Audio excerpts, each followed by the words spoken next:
Сегодня Россия как бы переживает, на мой взгляд, такой новый этап, этап обновления. Приступил к работе вновь избранный президент Владимир Владимирович Путин, который уже был президентом, потом был председателем правительства и вновь пришел на эту очень высокую ответственную должность. А в Азербайджане всегда добрым словом вспоминают деятельность Владимира Владимировича Путина, будучи президентом Российской Федерации, потому что именно он в 2001 году, как президент Российской Федерации, совершил первый официальный визит в Азербайджан. И практически вот с этого исторического визита наши и дипломатические, экономические, политические, культурные, да любые связи между двумя странами стали идти по восходящей. Поэтому хочется выразить уверенность в том, что и вот в новый приход на эту высокую должность Владимир Владимирович будет продолжать эту линию на укрепление связей со стратегическим партнером, который является сегодня Азербайджан для России. Мы уверены, что будет продолжена линия на мирное решение Нагорно-Карабахского конфликта в рамках международного права, в рамках тех требований, которые выдвигает сегодня мировое сообщество, Минская группа, сопредседателем в которой находится Россия.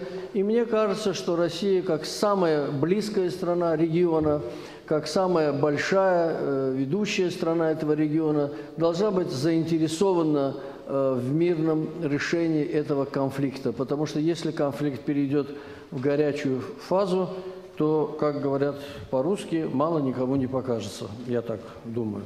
Сегодня Азербайджан имеет годовой валовой продукт порядка 95 миллиардов долларов. Это по российским меркам, может быть, это не очень много, но если брать экономику Южного Кавказа, это 80% экономики Южного Кавказа. Если брать экспортный потенциал, внешнеторговый оборот Азербайджана больше 30 миллиардов долларов.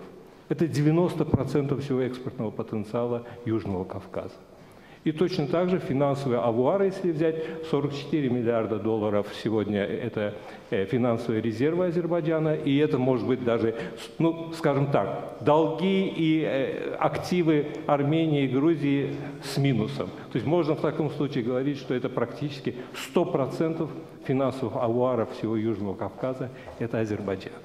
За это время, за годы независимости, после 1995 года, в Азербайджане инвестиции составили 120 миллиардов долларов, из них 45 миллиардов в нефтегазовую область. Это, наверное, больше 90% всех инвестиций, которые были в регионе. И это все, конечно же, очень серьезный успех, это очень серьезные возможности для государства решать, скажем так, обновлять инфраструктуру, повышать жизненный уровень.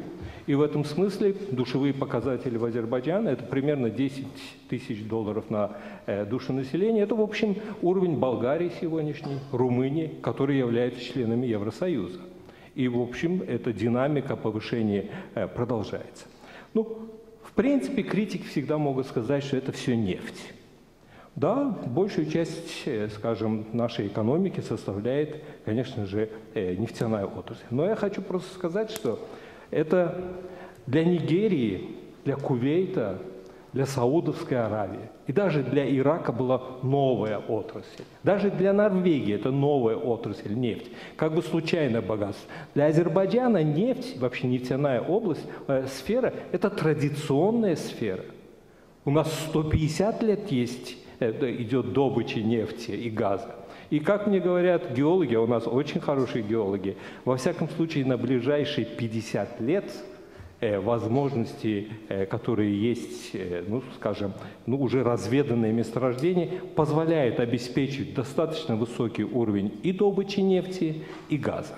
Понятно, что экономика диверсифицируется. Последние 2 года, во всяком случае, скажем так, нефтяная сфера не увеличивается. По газу мы еще будем расти, по нефти нет. Но зато с гораздо большими темпами, например, промышленность не нефтяная за прошлый год увеличилась на 16%.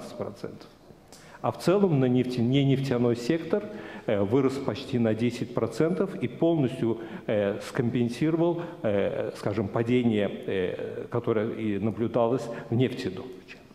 Ну, я еще раз повторю вопрос. Экономика, она дает некие возможности для государства. И очень важно правильно этими возможностями воспользоваться. Я еще раз повторю, инфраструктура развивается активно, очень серьезные инвестиции в образование, здравоохранение.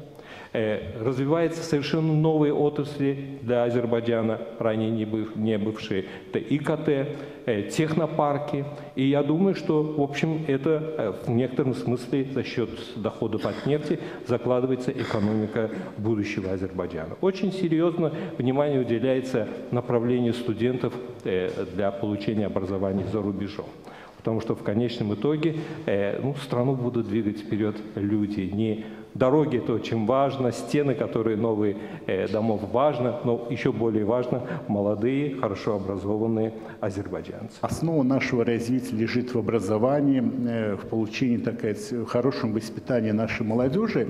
Но вот то, что сейчас достаточно активно строится в Азербайджане, то, что город превратился, стал очень таким красивым, кукольным, это всех очень приятно удивляет, и приятно в Азербайджан приглашать наших русских друзей и гостей, приятно приглашать наших друзей из союзных бывших государств, а сейчас независимых государств. Поэтому в этом плане вот этот культурный обмен играет очень важное значение. Я хотел бы еще раз сказать, что, конечно, то, что делается в Азербайджане, вызывает очень приятные такие эмоции. И в этой связи я бы хотел сказать, что вот мы наблюдаем, что с каждым днем, с каждым годом Азербайджан достаточно активно развивается и очень активно развивается во всех областях. Безусловно, и в России делается немало, в том числе и достаточно серьезным трудом нашей азербайджанской диаспоры. Конечно, политическая власть России достаточно активно критикуется оппозицией, протестным движением, но можем сказать одно, что самое большое достижение нынешней политической власти заключается в том, что нынешнему президенту России удалось сохранить Россию в современных границах. При всех, так сказать, вот при всей критике, которая звучит в его адрес, вот это самая большая составляющая, которая у нас есть. И азербайджанцы это тоже и оценивают, и достаточно лояльно относятся наша диаспора к власти. И в этой связи я бы хотел бы сказать, что вот работа нашей диаспоры именно направлена на более тесную, на обеспечение тесной связи Российской Федерации и Азербайджана.